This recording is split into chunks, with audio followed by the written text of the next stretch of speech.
বন্ধ কৰাৰ দাবীত আন্দোলন চলি আছে আৰু অংশ হিচাপে আজিও এই 3 ঘণ্টীয়া ধৰ্মঘট কাৰ্যসূচী পালন কৰা হৈছে। ইয়াৰ উপৰিও আমাৰ অসমৰ যি মূল অৰ্থনীতি কৃষি আৰু পশুধন এই সকলো বস্তু আমাৰ বানৰ কাৰণে আমাৰ ধ্বংস হ'বলগীয়া হৈ আছে। বান আৰু গৰাখহনীয়াক ৰাষ্ট্ৰীয় সমস্যাৰ ৰূপে স্বীকৃতি দি আমাৰ ভাৰত চৰকাৰে অন্য ৰাজ্যসমূহত যিধৰণে বান হ'লে 15,000 কোটি টকাৰ পেকেজ তাৰ বান কৰা ইতিমধ্যে গণতান্ত্ৰিক আৰু বিভিন্ন সময়ত বিভিন্ন আন্দোলন কাৰ্যসূচী লোৱা হৈছে। আজিও তাৰ অনুৰূপ কাৰ্যসূচী হিচাপে 3 ঘণ্টীয়া অৱস্থা ধৰ্মঘট কাৰ্যসূচী ওদালগুৰি জিলা সমিতিয়ে আমাৰ টকা আলোচনা কৰিছে। এই অৱস্থা ধৰ্মঘট কাৰ্যসূচীত উপস্থিত সকলোলৈ পুনৰবাৰ ধন্যবাদ জ্ঞাপন কৰিছোঁ আৰু এই সমস্যাসমূহ অতিশীঘ্ৰে সমাধান কৰিব বুলি আমি আশাবাদী আৰু ইয়াকে কৰি আমাৰ সকলো দিনাখনে ধন্যবাদ।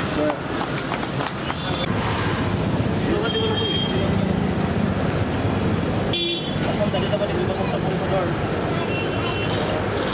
জিলা সমিতিয়ে বিভিন্ন আঞ্চলিক সমিতিৰ পৰা অহা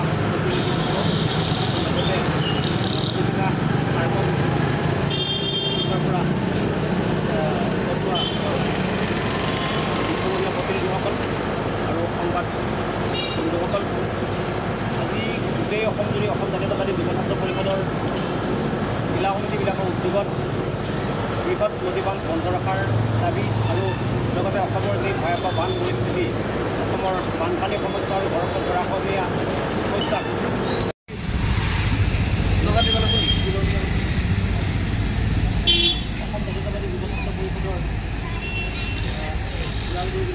হয়, আজি অসম জাতীয়তাবাদী যুৱ ছাত্ৰ পৰিষদৰ কেন্দ্ৰীয় সমিতিৰ নিৰ্দেশ মৰ্মে আজি গোটেই অসমজুৰি প্ৰতিখন জিলা সমিতিৰ উদ্যোগত আজি NSPC বন্ধ ৰখাৰ দাবী আৰু লগতে অসমৰ যি ভয়াৱহ বান আৰু গৰাখহনীয়াক ৰাষ্ট্ৰীয় সমস্যা হিচাপে ঘোষণা কৰিব লাগে তাৰ দাবীত আজি 3 ঘণ্টীয়া অৱস্থান ধৰ্মঘট কাৰ্যসূচী গোটেই অসমজুৰি হৈছে আৰু আমিও ওদালগুৰি জিলা সমিতিয়ে টংলা আঞ্চলিকৰ সহযোগত আমি ইয়াত ৰূপায়ণ কৰিছোঁ। বৰষুণৰ কাৰণে কিছু সতীৰ্থ আহিব নোৱাৰিলে, তাৰ কাৰণে আমি ঠাইখিনি সলনি কৰি ৰুমলৈকে আহিবলগীয়া হৈছে ৰাতিপুৱাৰ পৰা নেৰানেপেৰা বৰষুণৰ কাৰণে।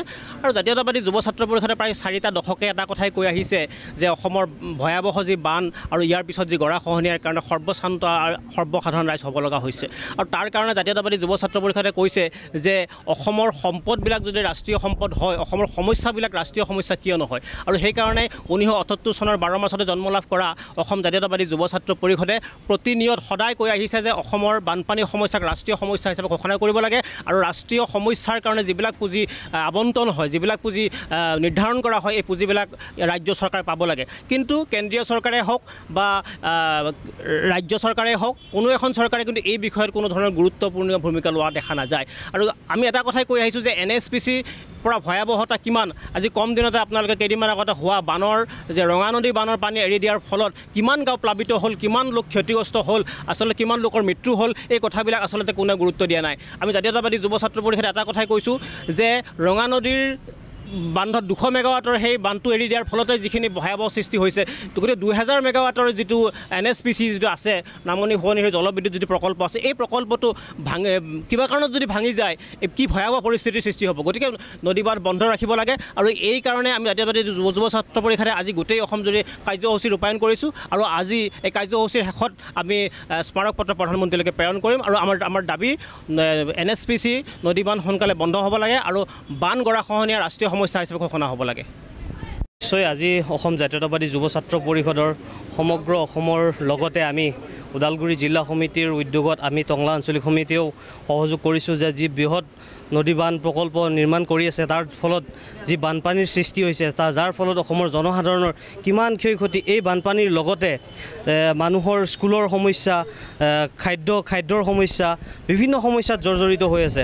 আমি এই আজি অৱস্থান 3 ঘণ্টীয়া অৱস্থা ধৰ্মঘটৰ জৰিয়তে আমি অসম চৰকাৰ তথা কেন্দ্ৰীয় চৰকাৰলৈ আমি দাবী উত্থাপন কৰিব বিচাৰিছোঁ যে অসমৰ যি বান গৰাখহনীয়া সমস্যা, সেই সমস্যা ৰাষ্ট্ৰীয় সমস্যা হিচাপে স্বীকৃতি দিব লাগে। আৰু আমি আজি কিছু সময় পিছতে আমি ৰাজ্য চৰকাৰৰ বিষয়ৰ জৰিয়তে আমি প্ৰধানমন্ত্ৰীলৈ স্মাৰক পত্ৰ প্ৰদান কৰিম। হয়, নিৰ্দিষ্ট সময়ৰ আমি আজি 4টা দশক ধৰি আমাৰ আন্দোলন কাৰ্যসূচী চলিয়ে আছে। যদি ইয়াৰ পিছতো তেওঁলোকে কোনো